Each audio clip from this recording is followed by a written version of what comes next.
welcome to Nebula, where me and some of my friends discuss a variety of topics, including everything from video games, anime, and the like. Take a seat, get comfy, maybe have a snack, and let's begin. So, today, as we're starting, this new kind of format, we have something else we wanted to try, which is a shout-out to somebody that's actually in the Discord that, we all run.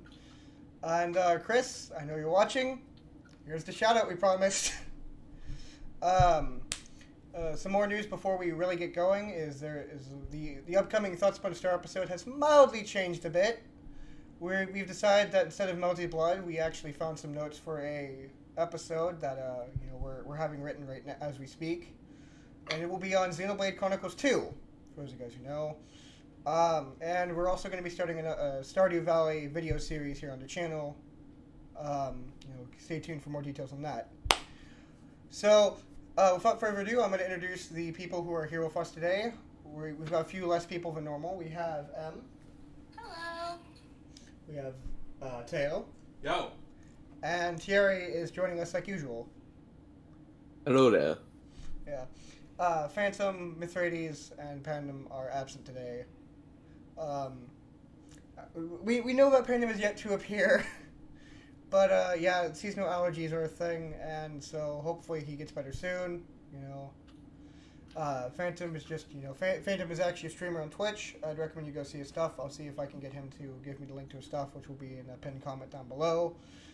And Mithridates, well, he's working, so there's not much we can do about that. Alright, so, let's see, where do we want to begin, guys? Everybody can see the pinned message, people here in person can see it, and MK can pull it up. So what do we want to talk about first of the little prompts that I've got set up for us today? I thought you said we were doing them in order. I guess why not then? Alright, so I guess today we're going to start with the question prompt for this week, which was, what's better, playing a good anime game or simply watching the anime it's based on? I think we're going to start with M, because... I was looking at that and thinking about that. I mean, that's a hard question, because when you watch an anime, that's like where you really get the story, and in the game, it's much cooler because you can actually be the character and be a part of the story. I'm probably gonna get some hate for this, but I actually really like Jump Force. Yes, it was overpriced for when it came out, but I got it on sale, and I liked it. And, you get to be a part of that world, man. I mean, what's better than that? You get to fight with Goku, Luffy, and Naruto. Also, they have DLC for Jotaro. I think Jotaro Jotaro's not DLC. It was Giorno. Giorno was DLC. Jono just well, what's the difference? All in all, though, I mean, is the question you can only watch the anime or play the game? No, it's what do you feel is better? You could obviously do one or the other, or both, but what do you really play the game without watching the anime though, because the games don't usually start in a chronological order. Or at the very least, games usually won't give you the entire story, or games will usually do a condensed version of a story. Well, there's where I have a counter for this, actually, in the form of the Fate Stella games, which... Oh, yeah. The Fate Stella games, which, are part of the Fate universe, they're part of the Fate Extra timeline and all that, Fate yada yada. They're what got me into Fate. Especially Fate Stella Rainbow Star. Also, apologies to you guys hearing me cough. It's just seasonal allergies. It's something I get every August, yada yada. Back on topic. For once. He does not have the Rona. Yeah, I do not have the thing that YouTube apparently doesn't like people saying. Anyways, so again, so I got into my, Fate Stella, Rainbow Star, and I also used to play a lot of Naruto Clash of Ninja growing up, on the GameCube and all that.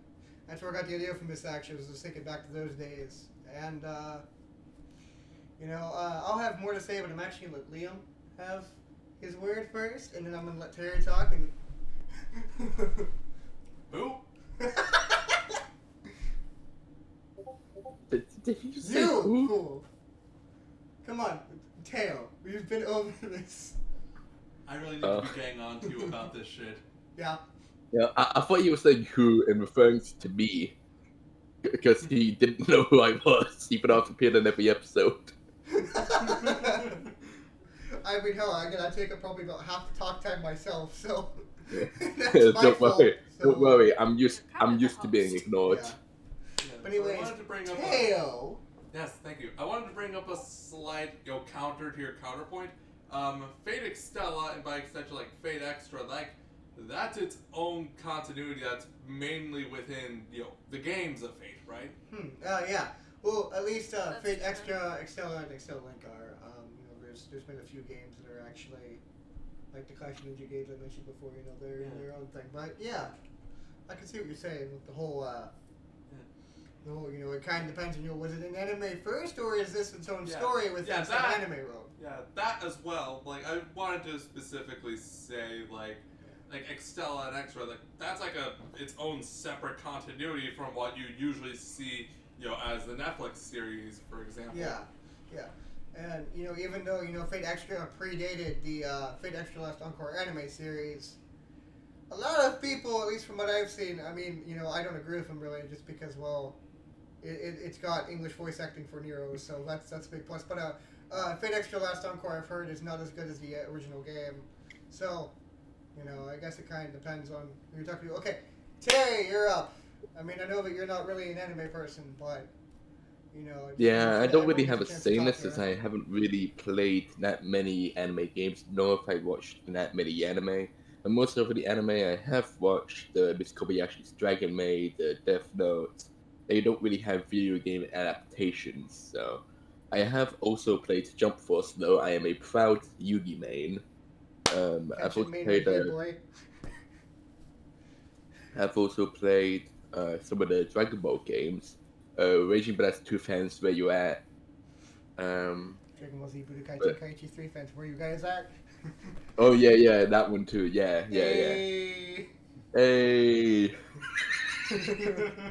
But yeah, I'm not really a position to say anything, but from my experience between watching Dragon Maid, Death Note, and playing Jump Force and Raging Blast, I think I prefer watching those two and then playing the two games I mentioned.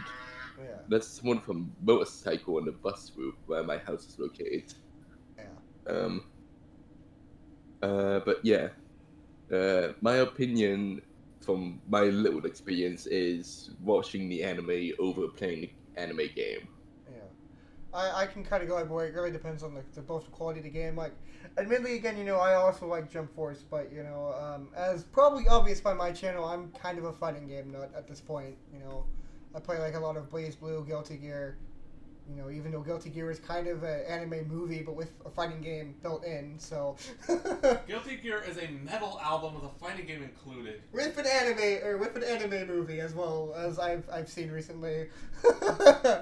I'm still getting into Guilty Gear, but darn is it amazing. But yeah, I guess it seems the consensus, at least as I understand, is for this question prompt is it's better to play or better to watch the anime than play the game. But it also really just depends on like what came first, really, I guess. Yeah, it's better to watch the anime usually if you're trying to get the story for it. But like if the game, like if you're more into the games side of things, I guess it really just depends on how good the actual gameplay is, because you're not going to suffer an awful game just because it's based on a property that you really like. Yeah. I think with Jump Yeah, not Force, to mention you don't really some- need a lot of the context for each Yeah. and every anime. Like, Yeah, I like- watch the whole of Naruto, but I still get Naruto and his Yeah, abilities. there's a few characters in Jump Force I've never even heard of before. Like, I knew quite a bit of Jump Force cast going into it. Obviously, like Kenshin and obviously Dragon Ball Z cast, Naruto cast, JoJo's Bizarre Adventure cast, Yugi, obviously, and then there was like that one detective dude. I'm like, who? Yeah. Okay, so moving on. Let's see. We've got our next topic is game exclusivity. For those of you guys who don't know, this is basically when a game releases solely on one platform. There's two different kinds of exclusivity. Where there's just permanent. Like for example, the Persona series for the longest time was a PS4 PlayStation exclusive. and obviously again Smash Bros is Nintendo exclusive, and there's also such thing as timed exclusivity, but I'm talking about just in general here. Is it a good or bad thing? What are your guys' thoughts on it? Just the. Oh, it looks like M definitely has something to say about I this. have a good one for this. All right, let's see what M has to say. One word. The Wii. That's 2. Shush. Okay. Silence. The Wii has motion controls. And if anyone doesn't know, I'm a huge fan of the Wii. I have a Wii U. I have Mario Kart emulated on my computer. I have every controller you could possibly imagine for the Wii. All the add-ons and everything, all the accessories, everything. I am pro advocate for the Wii. Because, you can't do that stuff on other systems. You can't pick up a PS4 and go bowling. You can't play golf on a PS4. You can play golf, but it's not the same without the motion controls. And game systems just don't do that anymore. That's why I love the Wii so much. Yeah, they don't innovate as much as it has such a cool gimmick to it. Yeah, I guess that torch has kind of been picked up by virtual reality things like That's those true. Quest and Valve And I Index. do like that because you can actually pick it up and you can shoot an arrow. And I think that's where console exclusivity. I think I'm saying that right. Yeah. Yeah, you got it. Yeah. That's where that comes into play. Well, yeah. I actually, we're actually get back to the Wii topic actually, because I'm going to add a topic to this after we're done with this one. But I was going to say about exclusivity. What brought this one up for me is, I think I mentioned this last time, or one of the previous times, and how I'm a really, really big fan of Rune Factory. And Rune Factory 4, is Rune Factory has been a Nintendo exclusive for the most part, other than I think Oceans, Tides of Destiny, whatever you want to call it, And seeing that Rune Factory 4 Special, which released I think last year, is coming to the Xbox and all that now, as well as Blast Master and a bunch of other games. It kind of made me start to think a bit, because it's whether or not it's a good or bad thing, because on one hand, it means more people can play the game. On one hand, making games not exclusive means that more people can play it, But at the same time, the best way to play is more people can play, which has always been a big frustrating thing for me, because unfortunately, Also, it's just better for business for the company Yeah. for everyone to be able to play it. Yeah. It makes it more accessible, obviously, in a lot of ways. And, I know I use Rune Factory for this, but I'm actually glad that Rune Factory is not only expanding, but they're expanding slowly, It's I know, whenever it comes to stuff like Steam and Epic Games, timed exclusivity is honestly a complete BS thing, where it's kind of dumb. But, as someone who's wanted to become a game developer, at least, one or two in the past, I've done a lot of research on this topic and all that. And, game exclusivity is a very, very interesting thing, if you think about it, because on one hand, if done right, it can allow it to be reached out to a bunch of different people. For example, one of the best examples is Inti Creates Mighty Gunvolt Burst games, which is on Switch, PS4, PC. I think it's also on Xbox, but I may be wrong. And that perfectly. But Okay, wait a minute. I just thought of something great. If we're talking about console exclusivity, how about Doom? do we ever need to bring up Doom and the fact it's on literally everything, including on Did probably you hear people's about how faces? they put Doom on a pregnancy test? Only Doom, people, only Doom. But anyways, what I was saying though, They'd probably somehow put Doom on a Pong console. they could put Doom on a microwave, I'm pretty sure at this point. But anyways, what I was saying is, I've actually been researching a certain game that's also made by Inti Creates, which I know I bring them up a lot.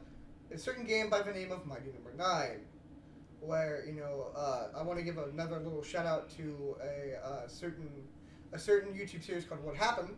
I doubt anybody else here has ever seen it, but they did the dude who makes it, he did a whole Mighty Number 9 episode. And at one point he mentioned that because they were trying to put it on so many systems, like the Wii U, the PC, the PS4, the Xbox One, yada yada, how it actually hurt the game. Because, they were designing it for so many systems. Also, a certain game by the name of Balan Wonderworld apparently had the same problem. So it made me think, is game exclusivity good or bad? Because it seems like it's got its pros and its cons. you know. And that's what I'm trying to ask here is that what do you?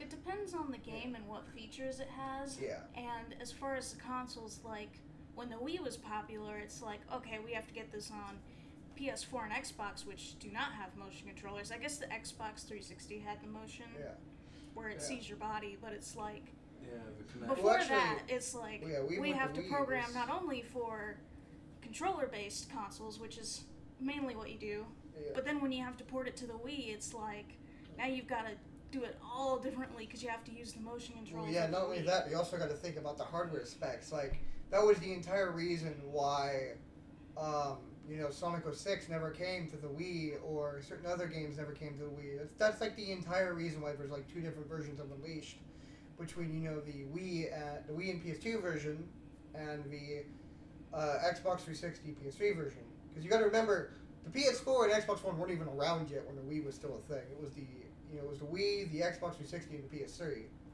Well, and obviously the DS family line still existed at this time. Yeah. But yeah, as I've mentioned before, I'm a massive Persona fan, and one of the big things that bugs me, especially in recent years, is that, as someone who doesn't make a lot of money, just in general, the only real current system I own is a Switch, right? But the Persona series is mostly a PS4 exclusive, like a PlayStation exclusive for the most part. Like most of the games have released on PlayStation systems and only PlayStation systems. With the only real exceptions being the Persona Q games and Persona 5 Strikers, releasing on Nintendo systems, and Persona 4 Golden, which received a port for the PC. And it's just like, it's like it'd be so much cooler, if they had them on the Switch, the play, the Xbox, all that. But, after watching that My Number 9 episode, I began to get curious of maybe is that why, they're worried about, screwing it up or something like that, because obviously, the Persona series, I know it doesn't exactly have the biggest following. I know it's definitely gotten bigger with Persona 5, and especially Persona 4 Golden kind of grew the community, but it's still food for thought. Now, still remaining on this topic, Taeo, you're next. Caught myself this time. Thank you. So Game Exclusivity? Yeah. I think you guys have already made most of what that whole point was. Like, I don't really have much else to add. Like really, all I would have said about it is, on the one hand, making a game not so exclusive, really does make it a lot more accessible to people. Like, a lot more people could play it. Especially once you get like a cross-play into that whole equation, like that that just makes things even better.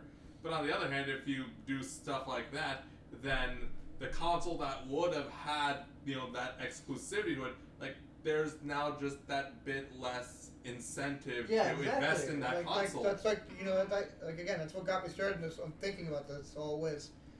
Like, don't get me wrong, I'm very, very excited to see Rune Factory 4 coming to other systems. But at the same time, as someone who got into it back when it was still on the 3DS and Switch alone, as Rune Factory 4 and Rune Factory 4 Special respectively, it feels a little less like it's...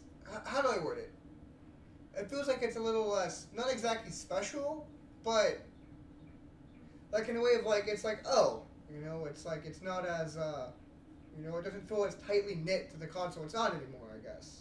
Is the best way to put it, Like Rune Factory 1 through 3 are DS exclusives, and all that, it feels like it feels almost like it's very, very special to play them because they're hard, actually.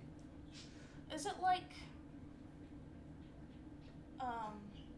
I think maybe an example would be like if you tried to play a Mario game on a PS4. Yeah. Like, it just, it just feels off. Like, it just feels like there's just something different, You just wouldn't see Mario, like, off at a Nintendo console. Yeah. And I mean, like, Rune Factory's done this once before with Rune Factory Oceans or Tides of Destiny, depending on where you are in the world, But, just Rune Factory 4, being kind of like a numbered Rune Factory entry, that's what got me started on all this. Thierry, do you have anything to add about this specific topic? My experiences with like console exclusivity, or whether it's the lack of console exclusivity that's around me, because I've seen a bunch of games for specifically PC games, like games you don't play on PC, being brought to consoles that didn't even need it. I mean, I could talk all day about how badly the Orange Box flopped. Like, Yeah. who thought it was a good idea? I mean, Half-Life, I can kind of see that being on consoles, but Portal and TF2, that ain't gonna work. And Yeah. then there's just the games that are just ridiculous. Like, who thought it was a good idea to put Call of Duty on the DS? Yeah, exactly. And speaking of that, it is. I actually want to add something to that, and like another thing we can add to that, like how in the hell would this work this specific way? Is another series I know that Em is gonna lose her mind about in a moment. Cooking Mama. The fact that they brought it to Switch, and I still question, like obviously, like on the DS and 3DS, it works well because you got like the touch controls, and on the Wii I can imagine it working, because I think there is one on the Wii. But Switch Shop was a thing for a while, that one game that came on the Switch and then just vanished from all eternity. I never got to try it, but I've always been curious and see it's like, how the hell would that even work on a game or on without the touchscreen? I mean, the Switch obviously has a touchscreen, but like in docked mode, how would that game function? I mean, Cafe Mix literally does not let you play if it's docked, right? Yeah, but I'm pretty sure. Again, people in the comments can feel free to correct me if I turn out to be wrong on this, but I'm pretty sure Sweet Shop actually did have dock support on like Cafe Mix, and I'm like, how? This is a little bit off topic, but this reminds me of when I got my first phone. I grew up with nothing but DS's and stylus touch for anything that had a screen. So when I got a phone, I didn't understand that it was the fingertip touch. I just usually used the tip of my nail because my nails were long, and I'd use that as a stylus when I didn't have a stylus for my DS. So I tried to do it on a phone, and I'm like, why is this not working? I don't know how to use a phone. Yeah, and then there's me who started up with tablets. Those days were bad. Alright, anyways, I think we're going to move on. So, this next topic is to provide more variety within these, because, we mostly talk about video games, but, I wanted to try to mix things up today. And this one's going to be a little bit of an interesting topic, and, you guys can feel free to skip this one if you guys want, because, well, it was just thrown in here just on a whim. Favorite books? Mainly because, again, I've been kind of reading again. I've even, recently been working on actually trying to read, so I decided to throw this in at random. I guess we're going to keep going in the usual order. You had to out me out as a person who doesn't read. I have a texture disorder with my fingers, I guess. Just some things I just can't touch, and one of those things is book paper. Book paper I can't stand, so I just don't read. Yeah. The only thing I can say that I read that I liked is Harry Potter. Other than that, I just don't read. Yeah. If you can't touch book paper, it must be torture for you to go to school. Yes, it was. Yeah. See, I happen to actually really like reading, and actually I don't blame them at all. I've got a texture disorder, and mine is mostly with like food and stuff like that. Like I don't have a disorder for eating. It's entirely mostly just how stuff feels. Like I can't touch things that are like Texture. slimy. Yeah, like I can't touch things that are slimy. I hate the feeling of mud. Just being on my fingers. I even freaking hate painting for Pete's sake, just because of the way it feels. So I don't blame them at all. But and it's not a childish thing either. It yeah, really is a medical condition. Yeah, it's like nails on a chalkboard for your ears, except you feel it. It doesn't hurt, but it's extremely unpleasant. Yeah. Like there's, like as much as, for some, obviously again, as somebody, like, eventually, again, I'm going to do a whole Fox Monster video on autism and everything, because it's something that a lot of us, as a matter of fact, the three people sitting in this room right now, me, and Taeo, we're all on the spectrum, and there's nothing wrong with that, and I know that, like, texture disorders are kind of like a really big problem, especially when, they stop you from being able to eat certain foods or do certain things, like, I find it really hard to be outside for long periods of time just because I hate the feeling of, like, dirt and all that kind of stuff just being on my fingers, just feeling it drives me nuts pretty much, like, it even gets in the way of cooking for me as well, because, like, I can't touch certain things without just basically just being like, I need to get this off my hands, like, at that moment, But going back to the topic, the current topic, You know, I'm going to go last this time because I'm probably going to end up gushing about a few books because I'm going to be talking about a full trilogy. So, Taeo, you're up next. Jeez, I don't like. I don't have like anything against reading. Like, if I'm given a good book and I'm told, hey, this is something you might want to read, like, sure, I'll give it a go.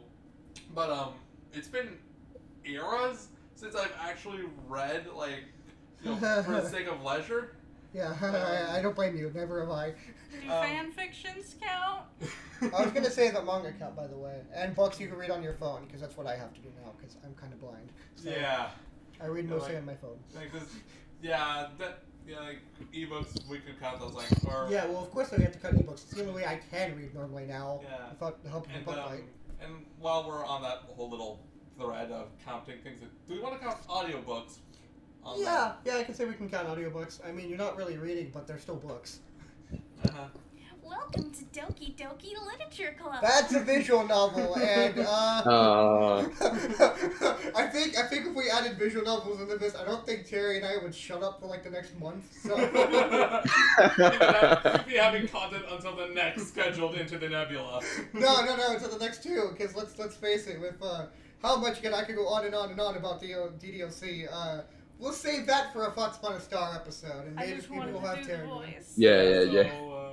so just to get my I guess turn out of the way, I guess I'll say I read through the first book of, like, the Aragon series. I thought that was pretty cool. I really need to get into the other sequels.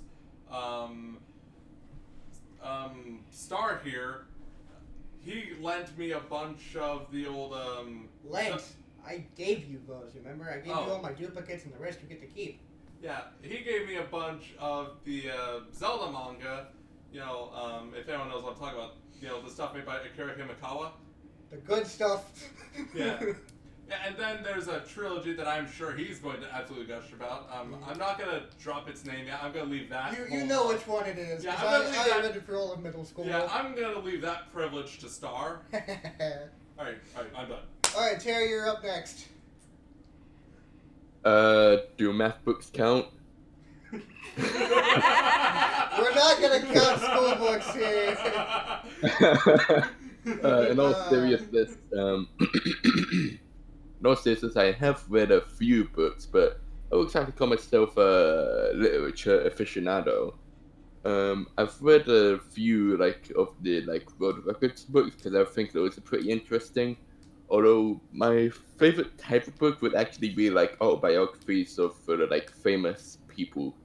Specifically, I've forgotten all of the Chris Jericho books because his stories are kind of interesting for me. But what are you laughing at? No, I'm not laughing. I'm coughing again. Seasonal allergies are not fun. Should have grabbed my carbonated water yeah, before so- this. Yeah, so I've gotten a bunch of wrestling autobiographies because I enjoy reading about the stuff that they're normally not even allowed to say on public definition, but they can write about hidden matches or secret botches that they did, encounters with other superstars or management, their past and all that.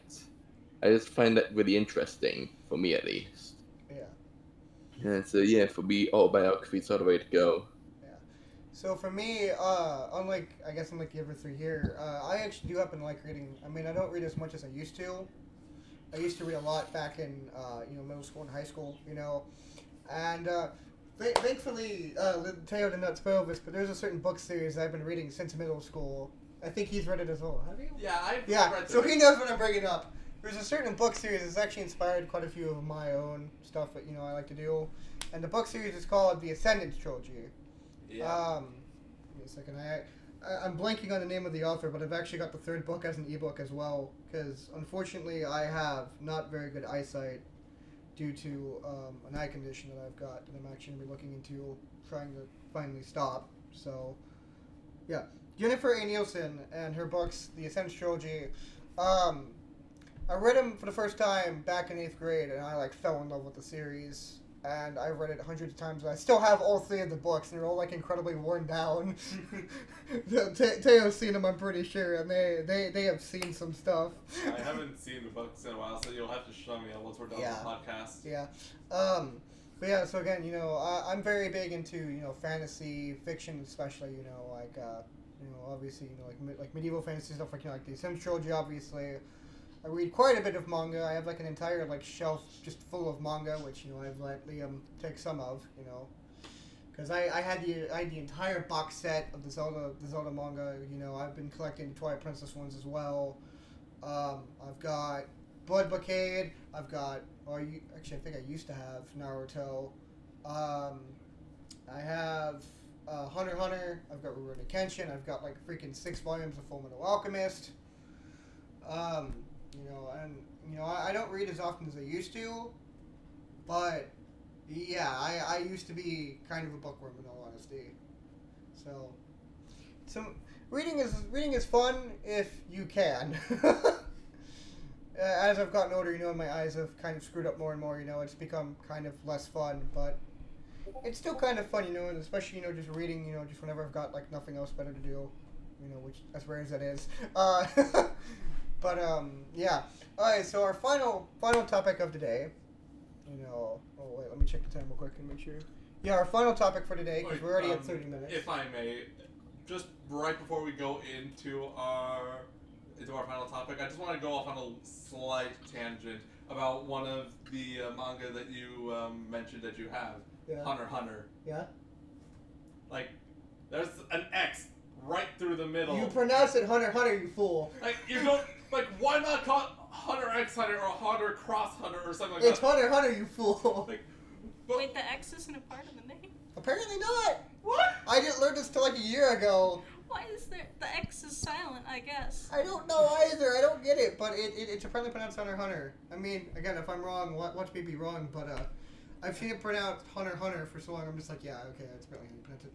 Alright, so anyways, now we can continue. Our final topic of today is casual versus competitive gaming. I wanted to bring this topic up because, well, long story short, I'm a former competitive Smash Bros. Player. I've only ever appeared in like 1 tournament. Well, what do you mean former? I basically walked away from it, after, during my whole thing with COGS. I basically told him, that I'm not gonna. I mean, I might make a return someday, but as far as I care, my days doing tournaments is over. I used to go to weeklies with my college club, and I kind of walked away from that, in all honesty. I've been thinking about going back to it, now that me and my college friends are doing a lot better, we're starting to talk again and everything, but, I've kind of started playing other games, like other games within the FGC, and, I'm trying to expand my interests at least a little bit, I was doing competitive Smash Bros. For roughly 4 years, so I only ever really appeared in like 1 Twitch stream tournament thing. That was back in high school, and then I started attending weeklies, so that was the thing. It was fun, especially as somebody who trained and treated like a sport, but doing it at the same time as high school and especially the same time as college was probably not my greatest idea. I mean, some people can manage it, but I've grown up with not the best time management skills, and even now I'm still trying to learn how to manage my time. So maybe someday I'll play competitive again. I still play with like a competitive kind of rule set and everything, but I know it's not for everybody. So I'm gonna pass the baton to Em and let her chat a bit, with her experiences with everything. So I don't really do competitive gaming. I think it's cool, and I think esports are amazing, and it's amazing that people can spend all this time to get really good at a game. For me though, I'm a bit odd because I do casual gaming. But it almost feels competitive the way I do casual gaming. You do completionist at this point. Yeah, I guess that's the word, completionist. Yeah. Like, I'm casual. I don't want to, do everything super fast, but I do want to complete everything and anything and everything in the game. She's completed Resident Evil 7. Wait, I lied. There is competitive gaming. Yeah. Mario Kart Wii.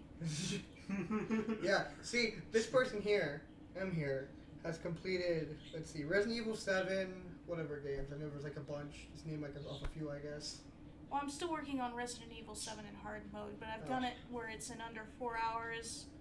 and there was some other one. I need to get the one where it's like you can only open the chest a certain amount of times. Yeah. The only game I've ever 100%ed is DDLC Plus, which we're trying to refrain from spoiling Terry for it because he the poor soul got the physical version. So. Oh boy. Yeah, that keeps getting delayed over and over and over again. I feel bad for him at this point. Yeah, it's getting a cyberpunk treatment. Yeah, just because again they can't keep up with demand, and I'm going to be adding to that eventually because I'm planning on buying a physical version just because, well, again, it comes with a bunch of DDLC stuff. Again, whenever I finally get around to doing my Thoughts upon a Star episode on DDLC, I'll have Terry join me for that so we can just keep gushing about the game for like 2 hours straight. Alright, Yeah. Liam, you're up. Because I know that you... Taeo, whoever the hell you are! Dude, your name ain't no secret. Remember back when we used to do the other channel? I mean, hell, my name's not even damn secret. Anyways... How many people do you think actually realize that your old more channel... More than on this channel. more than on this channel, Liam. We... Like, how many people do you think on this channel realize that that channel actually fucking exists? That it's a real thing? Does it even actually exist? Do we even exist? Like, maybe we've just been hallucinating that ever since the third episode of the Wind Waker playthrough. Yeah. We need to do that Wind Waker playthrough. Like, we need to do someday, like a someday, whenever we get the actually good enough tech for it. And hey, be careful. Yeah, sorry. Alright. So I usually play games, very casually. Like I'm not much a competitive person. Like if anything, I find more comfort in cooperative play. Being able to just pick up a controller with a friend, like these two over here. Valley. Yeah.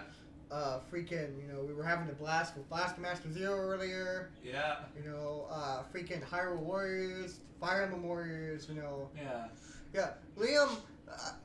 As much as I give Liam crap and like to joke about him, I really do respect the fact that, again, like, unlike me, I like to play Smash Bros. I'm like really into fighting games and all that. Liam is not really into those, so it's like, yeah. Alright. Yeah, but he, like, or I guess Cooper, I guess we can dox you too. I've doxed myself already! And then there's me, and I just have my name. I'm Emily.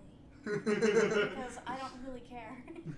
Yeah, and again, I'm like, it's no secret that again, I've been on YouTube before, and again, I have a pretty cringy other channel that I ran from like, however long it was from when it's like. Okay, I have a cringy old YouTube channel too.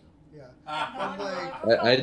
I don't have a school to cringy. like early high school, But then on the side of competitive, this guy here, he got me to, actually try out, competitive Smash. Yeah, actually Which try. he hates with a passion.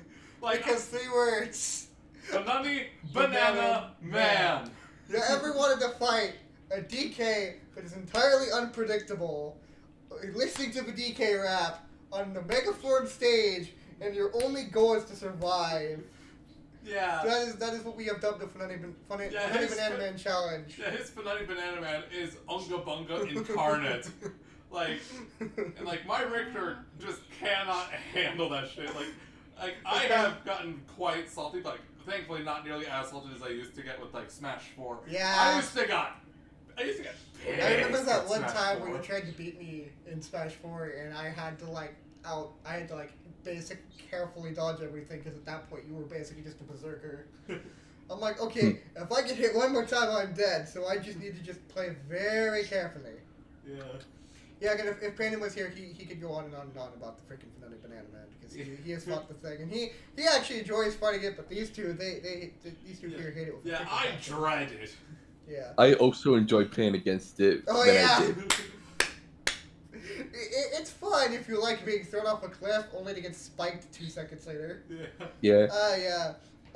I literally just like being up B like every single one except for that one time. My strategy, up tilt, up air, up B. It works every time. Okay, speaking of Thierry, it is now your turn.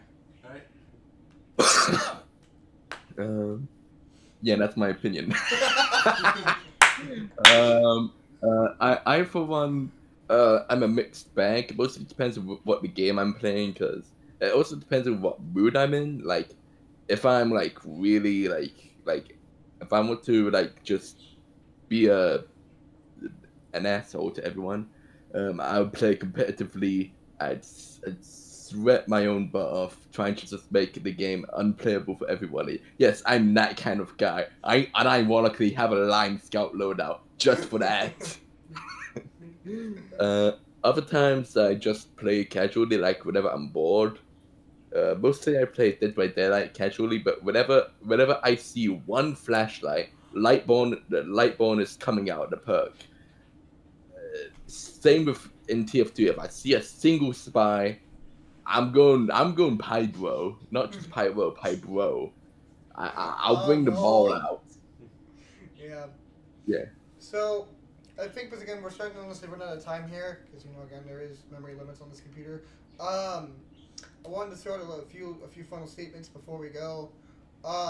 Starting August 23rd, videos will probably be coming out less, or at least, less with other people, as I'm going to be returning to school, We're going to try to do the podcast at least once a month, and, we're going to start the Stardew Valley series hopefully soon, We're still trying to figure out who's going to join it due to, Taeo here is going to be heading back up to another place. He won't have his computer on him, unfortunately, so he won't be able to join us for that.